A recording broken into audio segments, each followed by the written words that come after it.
اکبر، یہ سوچتے ہو کہ ووٹوں کی وجہ سے ظالم حق میں آتے ہیں یا سازشوں کی وجہ سے آتے ہیں؟ نہیں، یہ تو ساری چیزیں بہانے اور کھیل تماشے ہیں۔ اللہ کے رسول نے 1450 سال پہلے فرمایا کہ تم پر ظالم حکمران کسی سازش کا نتیجہ نہیں، بلکہ یہ تمہارے کرتوت کا نتیجہ ہے، یہ تمہارے گناہوں کا نتیجہ ہے۔ حدیث کا اگلا حصہ سن لے، آقا ارشاد فرماتے ہیں، اللہ فرماتا ہے میں تمہارے جرائم کی وجہ سے، تمہارے گناہوں کی وجہ سے ظالم حکمراں تم پر مسلط کرتا ہوں اور ان کے دلوں میں تمہاری نفرت ڈال دیتا ہوں۔ ہم تو توحید کے ماننے والے ہیں، ہم تو رسالت کے ماننے والے ہیں، ہمارا عقیدہ ہے کوئی کیا کر سکتا ہے، اللہ کی مرضی کے بغیر پتہ نہیں ہل سکتا۔ لوگوں کے دل خدا کی مٹھی میں جیسا کہ اس کی شان ہے، لوگوں کے دل خدا کی دو انگلیوں کے درمیان میں جیسا کہ اس کی شان ہے، جس طرف چاہتا ہے محبت ڈالتا ہے، جس طرف چاہتا ہے نفرت ڈالتا ہے۔ یاد رکھنا، اگر کسی ملک میں کوئی کافر تم پہ ظلم کر رہا ہے، اگر اس کی بجائے مسلمان کو بھی تم حکمراں بنا دو اور تمہارے کرتوت یہی رہے کہ تم رات کو زنا کے اڈوں کو آباد کرتے رہو، تو پھر وہ تمہیں محمود غزنوی جیسا حکمراں نہیں ملے گا، پھر وہ حجاج بن یوسف جیسا حکمراں ملے گا۔ آپ مسلمان اور غیر مسلم کے معاملات کو بھول جائیں۔ واللہ میں کسی کی تائید اور کسی کی مخالفت کرنے نہیں آیا، لیکن میں آپ کو آئینہ دکھانے آیا ہوں۔ اگر آج بھی آپ یہ سمجھتے ہو کہ مسلم غیر مسلم کا معاملہ ہے، ہو سکتے ہیں معاملات، لیکن جس حدیث کی روشنی میں گفتگو کر رہا ہوں، یہاں تو اپنے جرائم کا معاملہ ہے، یہاں تو اپنے کرتوت کا معاملہ ہے۔ ظالم حکمران کرتوت کی وجہ سے آپ سے پوچھنا چاہتا ہوں، میں اور آپ اس جلسے میں میلاد مصطفیٰ کی محفل میں، جشن غوث الورا کی محفل میں اپنے آپ میں ڈوب کر سوچیں، میں آپ کو کسنا چاہتا ہوں، آپ مجھے سدھارنا چاہتے ہیں، لیکن اگر یہ ہو کہ میں خود سدھر جاؤں تو پھر آئیے ذرا دیکھیں ظالم حکمراں کیوں ہے؟ تمہیں لوج میں بکتی ہوئی بیٹیوں سے ہمدردی ہے، تمہیں گھروں پہ چلنے والے بلڈوزر سے تکلیف ہے، تمہیں ستانے والوں سے بے قراری ہے، تو آپ سے پوچھتا ہوں یہ تو آپ کی وجہ سے ظالم حکمراں مسلط ہوئے ہیں۔ جب تک کہ رات کی تاریکیوں میں زنا کے اڈے آباد کرتے رہو گے، جب تک رات کی تاریکیوں میں نشے میں دھت پڑے رہو گے، جب تک عورتوں پہ پاپ کی نظریں ڈالتے رہو گے، جب تک سود کے دھندے کرتے رہو گے، جب تک زنا کے اڈے آباد کرو گے، ہاں ایک امت کے درد میں تڑپنے کی بات کرنے والوں، کسی بیٹی کی آبرو ڈوبتی ہے، تم واٹس ایپ پر اس کو عام کرتے ہو بڑے درد دل کے ساتھ، دیکھو مسلمان کی بیٹی کو یہ ہوا، یہ ہوا، یہ ہوا، یقیناً جس نے کیا لیکن اگر ان بچیوں کی آبرو کے لٹنے کا درد ہے، قرآن کہہ رہا ہے یہ تیرے گناہوں کی وجہ سے یہ دن دیکھنے پڑے، حدیث کہہ رہی ہے تیرے جرائم کی وجہ سے یہ دن دیکھنے پڑے۔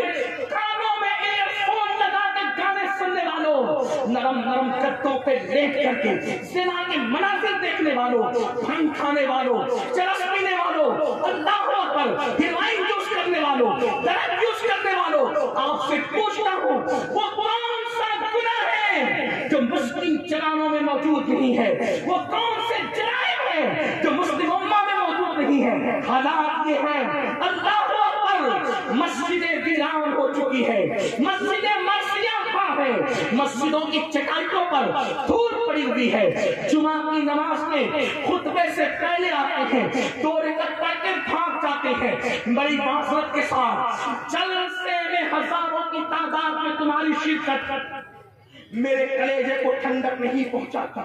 اللہ دلوں کے حالات جانتے، وہ علیم بذات الصدور ہے۔ اللہ کی عزت کی قسم، یہ کسی سیاسی لیڈر کو آپ خوش کر سکتے ہزاروں میں شریک ہو کر۔ میں شکر کرتا ہوں اللہ نے آپ کو توفیق دی آنے کی، لیکن میرا کلیجہ اس سے ٹھنڈا نہیں ہوتا۔ کیوں؟ صرف سننے کے لیے جو قوم جمع ہو اور عمل کے لیے جمع نہ ہو، تو ایسا جمع ہونا کہ قیامت کی نشانیوں میں سے ایک نشانی ہے۔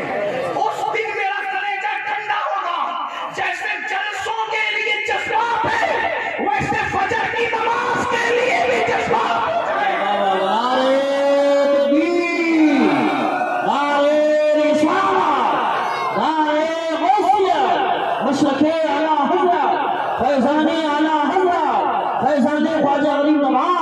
فیضان حضور شابر پاک، فیضان حضور مخدوم شرع، فیضان اولیاء کرام حضرت علامہ سید امین القادری صاحب قبلہ.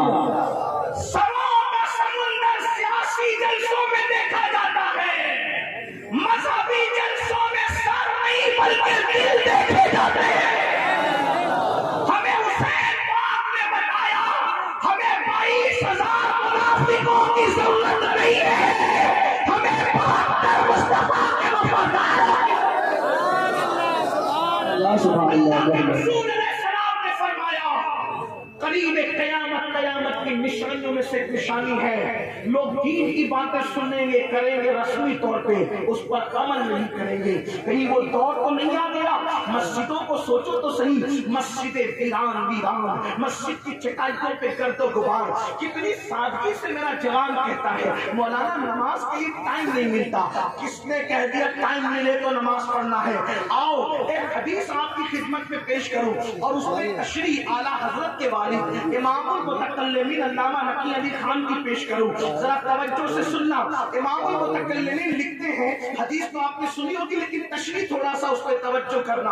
امام المتکلمین جو امام اہل سنت کے استاد ہیں، والد ہیں، اللہ اکبر، وہ لکھتے ہیں کہ اللہ کے رسول نے فرمایا، توجہ کرنا، کہ جس نے نماز چھوڑ دی، توجہ، جس نے نماز چھوڑ دی وہ قیامت کے دن فرعون کے ساتھ اٹھے گا. جس نے نماز چھوڑ دی قیامت کے دن وہ قارون کے ساتھ اٹھے گا. جس نے نماز چھوڑ دی وہ قیامت کے دن ابی ابن خلف کے ساتھ اٹھے گا. جس نے نماز چھوڑ دی وہ قیامت کے دن شداد کے ساتھ اٹھے گا. گویا کے 5 نام لیے گئے. اب ذرا ان 5 پر ذرا غور فرمائے. فرعون کون؟ موسیٰ علیہ السلام کا دشمن. قارون کون؟ جس نے موسیٰ علیہ السلام پہ زنا کا الزام لگایا. کتنا بدترین قارون قزن تھا حضرت موسیٰ علیہ السلام کا، لیکن جب زکات طلب کی تو اس نے اپنی زکات بچانے کے لیے جناب موسیٰ کلیم اللہ پر زنا کا الزام لگایا. حضرت موسیٰ کا چہرہ سرخ ہو گیا. اللہ نے فرمایا موسیٰ یہ تیرا مجرم ہے، میرے کریم تو سزا اس کو دے گا. حضرت موسیٰ نے جلال میں کہا زمین دھسا اس کو اپنے اندر. وہ زمین میں دھستا چلا گیا. جب وہ کمر پر دھسا تو پھر اس نے کہا اچھا موسیٰ میری دولت پہ قبضہ کرنے کا خوبصورت بہانہ نکالا کہ مجھے دھسا رہے ہو تاکہ میری دولت پہ قبضہ کر لو. حضرت موسیٰ نے فرمایا رکو، اس کی دولت کی ساری تجوریاں اس کے سر پہ رکھ دی جائیں اور یہ دھسے گا تو اپنی دولت کے ساتھ دھسے گا. اللہ اکبر. وہ دھستا رہا. روایتوں میں آتا ہے جس دن سے جناب موسیٰ نے کہا تھا دھستا رہے گا وہ دھس رہا تھا، لیکن جس دن میرے نبی کی آمد ہوئی اللہ نے فرمایا اب قارون کو دھسایا نہ جائے گا کیونکہ محبوب کے قدم زمین پر لگ چکے ہیں. چاہتا ہوں قارون دشمن رسول ہے. اللہ اکبر. ابو لہب کا بھی تو کوئی رشتہ تھا، اللہ، لیکن قربان قارون کا کوئی رشتہ نہیں. نہ زمانہ وہ ہے، نہ اصل وہ ہے، نہ دور وہ ہے، نہ تعلق وہ ہے، کچھ بھی نہیں ہے. بس محبوب کی ولادت کیا ہوئی، قدم زمین پہ کیا لگے. قارون کے لیے کہا گیا جتنا دھسنا تھا دھس گیا، اب آج کے بعد نہیں دھسے گا. حیرت کی بات ہے ولادت رسول کا فائدہ قارون جیسوں کو بھی نصیب ہو جاتا ہے تو عاشقان مصطفیٰ کو کیوں نصیب ہے. مصطفیٰ کی شان ہی نرالی ہے. لیکن میرا عنوان بڑی توجہ کرے. فرعون دشمن نبی کا دشمن، قارون نبی کا دشمن، اتنا بڑا دشمن جس نے زنا کا الزام لگایا. اس کے بعد اللہ اکبر حامان یہ بھی نبی کا دشمن، شداد یہ بھی نبی کا دشمن جس نے زمین پہ جنت بنائی. اور ابی بن خلف کا اگر تعارف آپ نہیں جانتے، جو جانتے ہیں وہ جانتے ہیں، جو نہیں جانتے وہ سن لیں. اللہ کے رسول رحمت للعالمین نے اپنی زندگی میں کسی کو قتل نہیں کیا، ظاہری زندگی میں کسی کو قتل نہیں کیا. آقا نے کسی کو قتل نہیں کیا، ایک بندے کو حضور نے قتل کیا. بس اللہ کے رسول نے ایک بندے کو قتل کیا، ایک شخص کو قتل کیا، اور جس کو قتل کیا اس کا نام ہے ابی بن خلف. اور یہ حدیث میں آیا ہے زمانے کا بدترین انسان وہ ہے یا جو نبی کو قتل کرے یا نبی اس کو قتل.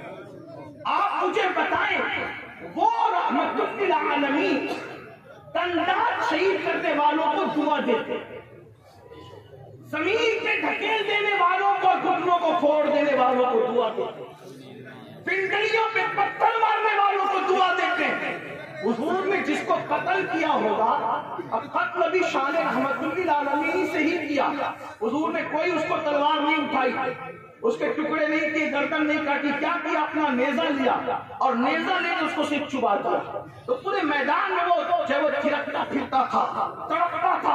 ابو جہل نے کہا تو عورتوں سے زیادہ کمزور ہے، بہت زیادہ بہادری کی باتیں کرتا تھا، آج تو تڑپ رہا ہے۔ اس نے کہا ابو جہل تو کہتے صرف نیزہ چبایا ہے، واللہ اگر وہ مجھ پر تھوک بھی دیتے تو بھی نہیں قتل ہوتا۔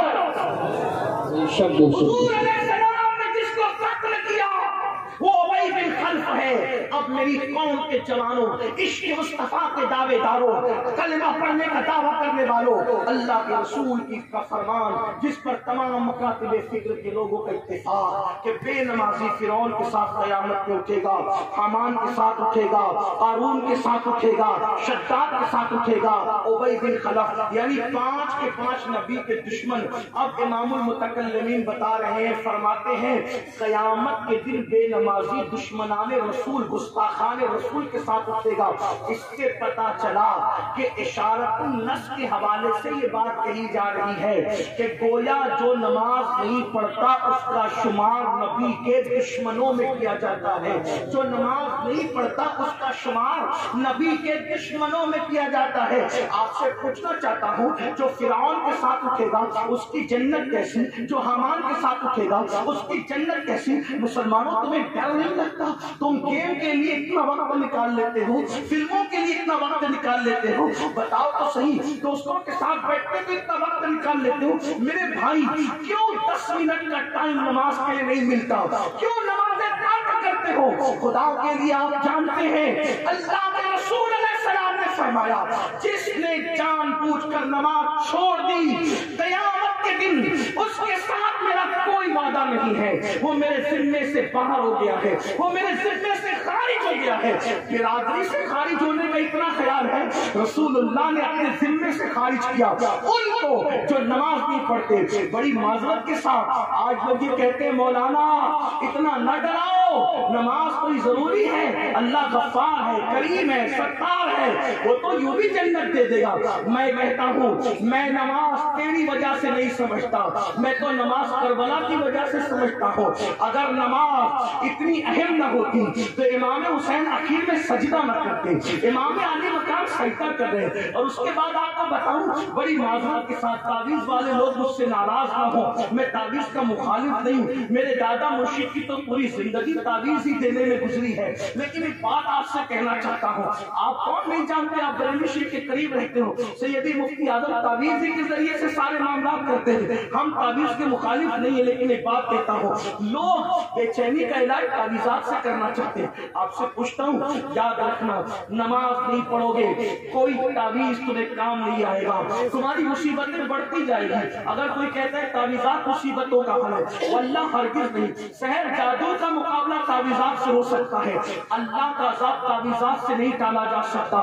آپ جانتے ہیں جو ہر بے قرار دل کا قرار، جو ہر بے چین دل کا چین، کون ہے ہر بے قرار دل کا قرار، کون ہے ہر بے چین دل کا چین؟ میرے امام کہتے ہیں ان کی مثال کوئی کیسے ہی رنج میں ہو، جب یاد آ گئے ہیں سب غم بھلا دیے۔ آپ سے میں پوچھنا چاہتا ہوں اللہ اکبر، میرے آقا یاد آئے تو انسان کم بھول جاتا ہے، لیکن جب رسول اللہ بے چین ہوتے تھے، جب میرے آقا بے چین بے قرار ہوتے تھے، وہ رسول جو ہر بے چین دل کا چین ہے، ہر بے قرار دل کا قرار ہے، جب وہ بے چین ہوتے تو کیا کرتے تھے؟ میرے آقا فرماتے تھے ارحنا یا بلال، اے بلال میری بے چینی کو دور کر، اے بلال میری بے قراری کو دور کر، اے بلال مجھے راحت پہنچا۔ بلال کہتے کیسے؟ آقا فرماتے بالصلاۃ، اذان پڑھ، ہم نماز پڑھیں گے اور اپنے دل کو سکون عطا کریں گے۔